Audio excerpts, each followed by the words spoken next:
నమస్తే, welcome to our channel. నేను మిషాల్ని. AP పోలీసుల్ని విమర్శిస్తూ మాట్లాడుతున్న వైసీపీ నేత మాజీ మంత్రి రోజా రోజుకి ఏపీ పోలీసులు దిగజారిపోతున్నారు, అక్రమంగా వైసీపీ నేతల్ని అరెస్టు చేస్తున్నారని చెప్పి రోజా ఇష్టం వచ్చినట్టు పోలీసుల్ని విమర్శించడం ఇది ఎంతవరకు వాస్తవం? దీని మీద పూర్తిగా విశ్లేషించడానికి మందపాటి స్టూడియోలో ఉన్నారు సీనియర్ జర్నలిస్ట్ డాక్టర్ కనకదుర్గ వడ్డమణి గారు ఉన్నారు. వారిని అడిగి తెలుసుకునే ప్రయత్నం చేద్దాం. నమస్కారం మేడం. నమస్తే అండి మేడం, ఈరోజు రోజా ప్రెస్ మీట్లో కూటమి ప్రభుత్వాన్ని విమర్శించడం, మరోపక్క పోలీసు వ్యవస్థని దిగజారిపోతుంది, రోజుకి అక్రమంగా అరెస్టులు చేస్తున్నారు పోలీసులు. ఇది ఇంకొక మాట కూడా ఉంది, నీళ్ళేని బావిలో దూకమని చెప్తుంది. ఇది ఏంది మేడం, అసలు రోజా మాట్లాడే విషయాలు ఏంది అసలు?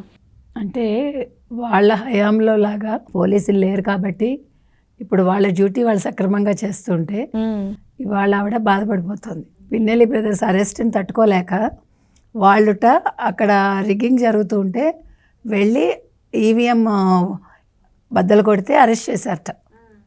ఆవిడ చెప్తోంది మొత్తానికి బద్దలు కొట్టారనేది అందరూ ఒప్పుకుంటున్నారు. సో ఇవాళ పిన్నెల్లి బ్రదర్స్కి కోర్టు చెప్పిందిట, వాళ్ళకి బెడ్ ఇవ్వండి, ఏవో సౌకర్యాలు ఇవ్వమని చెప్పిందిట. అవి ఇవ్వట్లేదుట.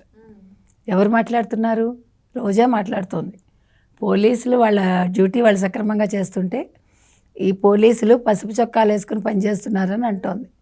ఇవాళ దీని మీద కేసు పెట్టచ్చు, యాక్చువల్లీ. ఎందుకంటే ఒక వ్యవస్థని ఆవిడ అవహేళన చేసింది. ఒక పోలీస్ వ్యవస్థని, ఒక కేంద్ర ప్రభుత్వానికి సంబంధించిన దాన్ని ఆవిడ అవహేళన చేశారు కాబట్టి ఖచ్చితంగా కేసు పెట్టచ్చు. అయితే ఇవాళ రోజా మాట్లాడిన దాంట్లో ఆవిడ ఎంతసేపు గత ప్రభుత్వ హయాంలో జగన్మోహన్ రెడ్డి ఏదో ఉద్ధరించేశాడు అన్నీ ఆవిడ చెప్పుకుంటూ వచ్చింది. పీపీపీ మోడల్లో మెడికల్ కాలేజెస్ కట్టి పేదలకి మీరు విద్యను దూరం చేస్తున్నారు. తర్వాత ముఖ్యంగా ఆవిడ భోగాపురం ఎయిర్పోర్ట్ గురించి మాట్లాడిందండి. దాని మీద మీకు కొంచెం 2 పాయింట్స్ వినిపిస్తాను. ఏంటంటే ఇప్పుడు గతంలోట ఇదంతా కూడా ఆయన చేసిందేట. ఎవరు? జగన్మోహన్ రెడ్డి తీసుకొచ్చిందే భోగాపురం ఎయిర్పోర్ట్. ఆవిడ మర్చిపోయింది ఏంటంటే విమానాశ్రయం ఎందుకని ఆ రోజేమో ఎగతాళి చేశాడు జగన్మోహన్ రెడ్డి. తర్వాత ప్రతిపక్షంలో ఉన్నప్పుడేమో భూములు కూడా ఇవ్వద్దని చెప్పాడు రైతులకి. 500 ఎకరాలు వెనక్కి తీసేసుకున్నాడు. ఓకే, అనుమతులు, భూసేకరణ, శంకుస్థాపన అన్నీ కూడా టీడీపీ హయాంలో జరిగాయి. అయితే ఈ జగన్ వచ్చాక అవన్నీ వదిలేసి ఇందాక నేను చెప్పినట్టుగా 500 ఎకరాలు వెనక్కి తీసేసుకున్నారు. ఇంకా కాంట్రాక్ట్ సంస్థ జిఎంఆర్ కూడా బెదిరించారు వాళ్ళు. తర్వాత ఎన్నికల ముందు మాత్రం మళ్ళీ హడావుడిగా శంకుస్థాపన చేశారు. ఇప్పుడు భోగాపురం నేనే తీసుకొచ్చాను, నా వల్లే వచ్చింది అని చెప్పి ఆయన తన పత్రికలో రాయించుకుంటున్నాడు. పైగా చంద్రబాబుని తిడుతున్నాడు. అయితే అంతకుముందు ఆయన ఏమన్నాడంటే ఎర్ర బస్సు కూడా రాని చోటికి ఎయిర్ బస్ ఎలా వస్తుంది ఎందుకని ఆయన ఆ రోజు గేల్ చేశాడు. తర్వాత భూములు ఇవ్వద్దని చెప్పాడని ఇందాక చెప్పుకున్నాం మనం. తర్వాత మేము వస్తే భూములన్నీ వెనక్కి ఇచ్చేస్తామని చెప్పాడు. తర్వాత విశాఖలో ఒక విమానాశ్రయం ఉండగా 45 కిలోమీటర్ల దూరంలో ఇంకో విమానాశ్రయం ఎందుకు అని అడిగాడు. ఇవాళ నేనే కట్టాను అని చెప్తున్నాడు. సో ఇవాళ ఆవిడ మాట్లాడుతోంది ఎవరు? రోజా గారు. మళ్ళా అంటుంది అవినీతి, అక్రమాలు, తర్వాత అక్రమ మద్యం ఏర్లే పారుతోంది. ఆవిడంటే వాళ్ళ హయాంలో ఏవైతే చేశారో అవి చెప్తోంది ఆవిడ. ఇవాళ టీటీడీ గురించి మాట్లాడలేదు. మొన్న మీరు చూస్తే కనుకైతే వైకుంఠ ఏకాదశికి అద్భుతంగా ఏర్పాట్లు జరిగాయి. వాళ్ళు చాలా కుతంత్రాలు చేద్దామని చూశారు, కానీ ఎక్కడ ఏది జరగలేదు. అసలు అవి చూసి ఎక్కడెక్కడి నుంచో వచ్చిన భక్తులు కూడా చాలా మెచ్చుకున్నారు. రోజాను కూడా చాలా టీవీ వాళ్ళు అడిగారు, ఏంటండి ఎలా ఉన్నాయి ఏర్పాట్లు అంటే ఆవిడ బయట ఇవ్వలేదు, కానీ బాగున్నాయి అంటే వెళ్ళిపోయింది. అంటే ఇంకా మొహం చెల్లలేదు. అలాంటి మనిషి వాళ్ళు మాట్లాడుతోంది, పోలీసులను తిడుతోంది. ఈ రోజున పోలీసులు స్పందిస్తారు మేడం? రేపు ఈ రోజు రోజా స్పందిస్తారు, కొంచెం వెయిట్ చేస్తే స్పందిస్తారు. ఎందుకంటే ఇవాళ ఆవిడ వచ్చింది ఏంటంటే జగన్మోహన్ రెడ్డి చెప్పుంటాడు మాట్లాడమని, లేకపోతే సజ్జలు చెప్పుంటాడు, అందుకే వచ్చింది ఆవిడ. పైగా మేము వస్తాం, మళ్ళీ మీ సంగతి తేలుస్తాం, మళ్ళీ అదే చెప్తోంది. ఇప్పుడు వీళ్ళకి కొత్త స్క్రిప్ట్ లేదు, కొత్తగా చెప్పుకోవడానికి ఏం లేదు. ఇవాళ తెలుగుదేశం కూటమి ఏదైనా మంచి పని చేస్తే మాదే అంటూ ఉంటారనమాట. మేమే చేసాం, మా హయాంలోనే జరిగింది. నిన్న జగన్మోహన్ రెడ్డి కూడా ఒక ట్వీట్ అదే పెట్టింది మేడం. భోగాపురం విమానాశ్రయంది నేను చేసింది, ఇప్పుడు క్రెడిట్ మీరు కొడుతున్నారు అని చెప్పడం ట్వీట్ రూపంలో తెలియజేస్తున్నారు. అంటే క్రెడిట్ చోరీ ఎవరిదో మనకు అర్థమవుతుంది కదా. జగన్మోహన్ రెడ్డి అనేవాడు క్రెడిట్ చోరీకి సిద్ధంగా ఉంటాడు. దాన్ని వీళ్ళందరూ కూడా అవును అవును మా జగన్మోహన్ రెడ్డి చేశాడు అంటూ ఉంటారు. కాబట్టి ఇవన్నీ మామూలేనండి, పట్టించుకోక్కర్లేదు.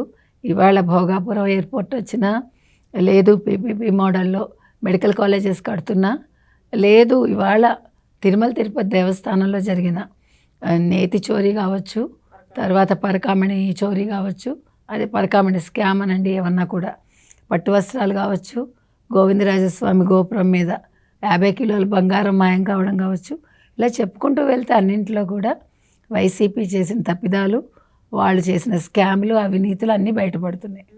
ఇప్పుడు మీరు ఎవరిని తీసుకున్నా వైసీపీలో అంటే స్కాములు లేని వాళ్ళు ఎవరు చెప్పండి? జగన్మోహన్ రెడ్డి చుట్టూ ఉండేవాళ్ళని మీరు ఇట్లా నిలబెట్టి ఒక సర్కిల్ గీస్తే ఒక్కొక్కళ్ళు ఒక్కొక్క దాంట్లో ఇరుక్కుని ఉన్నారు. జోగి బ్రదర్స్ కావచ్చు, జోగి బ్రదర్స్ కూడా ప్రూవ్ అయింది కదా, అది ఒకటి. తర్వాత ఇవాళ పిన్నెల్లి బ్రదర్సు, తర్వాత పెద్దిరెడ్డి, మిథున్ రెడ్డి, ఇటు వలంనేని వంశీ, కొడాలి నాని రెడీగా ఉన్నారు, పేర్ని నాని, అంబటి రాంబాబు, మీరు ఎవరిని తీసుకోండి, చెవిరెడ్డి ఆల్రెడీ ఉన్నాడు, మోహిత్ రెడ్డి, అసలు మీరు యు నేమ్ ఇట్ అన్నట్టుగా ఉందంతే. సో జగన్మోహన్ రెడ్డి చుట్టూ ఉన్న వాళ్ళందరూ ఇరుక్కుని ఉన్నారు. జగన్మోహన్ రెడ్డి ఇంకా వాళ్ళని ఆడిస్తున్నాడు, చూసారా మీరు? ఇప్పుడు తోలుబొమ్మల ఆట ఆడించేవాడు దారాలు ఇలా పట్టుకుని ఆడిస్తూ ఉంటాడు కదా. ఇవాళ జగన్మోహన్ రెడ్డి వీళ్ళందరినీ తోలుబొమ్మల్లాగా ఆడిస్తున్నాడు. వీళ్ళందరూ కూడా చిలక పలుకులు పలుకుతున్నారు, కానీ వాళ్ళకి ఇంకా వాస్తవాలు అర్థం కావట్లేదు. ఈ చిలక పలుకులన్నీ రేపొద్దున ఉండవు, జైల్లో ఊచలు లెక్క పెట్టాలని. ఇంకా వాళ్ళ అమాయకులు అనుకోవాలో లేదు ఇంకా ఆశలో ఉన్నారో అత్యాశలో ఉన్నారో, మళ్ళా జగన్మోహన్ రెడ్డి వస్తాడు 2.0 2029 జగన్ ముఖ్యమంత్రి, మేమే మంత్రులం అని అనుకుంటూ ఆ భ్రమలో జగన్మోహన్ రెడ్డి వాగమన్నవన్నీ వాగుతున్నారు, చెప్పమన్న అబద్ధాలన్నీ చెప్తున్నారు. మిగతావన్నీ మీకు తెలుసు. అంబటి రాంబాబు, రజనీ సైలెంట్ అయిపోయారు. ఎందుకు పార్టీ మారుతున్నారని వార్త అయితే వస్తుంది, అందుకే సైలెంట్ అయిపోయారని. అంటే వైసీపీలో మాట్లాడట్లేదని. ఇప్పుడు రోజా వచ్చింది, మొన్నటి వరకు సైలెంట్గా ఉండి ఇప్పుడు ఎవరు మాట్లాడట్లేదని రోజా వచ్చి ఇప్పుడు మాట్లాడుతుంది మీడియా ముందుకు వచ్చి. ఇటు పేర్ని నాని నిన్న మాట్లాడుతున్నాడు, మెడికల్ కాలేజీల గురించి మాట్లాడుతున్నాడు పేర్ని నాని. ఏమంటే ఎప్పుడో జరిగిపోయిందని ఇంకా మళ్ళీ అవే పట్టుకుని అంటే గబ్బిలాలు వేలాడతాయి చూడండి, అట్లా వేలాడుతున్నారు వీళ్ళు. అంటే ఇంకా వాళ్ళు చెప్పుకోవటానికి ఏం లేదు, వాళ్ళ హయాంలో ఏం చేశారు అనేదానికి అక్కడ దాఖలాలు లేవు.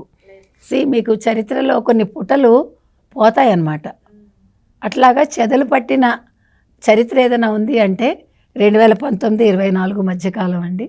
అక్కడ వాళ్ళు చేసింది ఏమీ లేదు, అన్ని అరాచకాలు, అన్యాయాలు, అక్రమాలు, దోపిడీలు. కాబట్టి 2019-24 మధ్య మేము ఇవి చేసాము అని వాళ్ళు ఇవాళ ఘంటాపదంగా చెప్పుకోలేక కూటమి ఏ మంచి పని చేసినా ఇది మాదే అని ఎండార్స్ చేసుకోవడానికి ప్రయత్నిస్తున్నారు అంతే. లాస్ట్ రోజా వ్యాఖ్యల్ని మరి పోలీసుల గురించి మీరు ఏం చెప్తారు? మరి పోలీసులు వెంటనే వాళ్ళు స్పందించాలి, రోజా మీద చర్యలు తీసుకోవాలని అయితే మనం చెప్తాం. Thank you madam.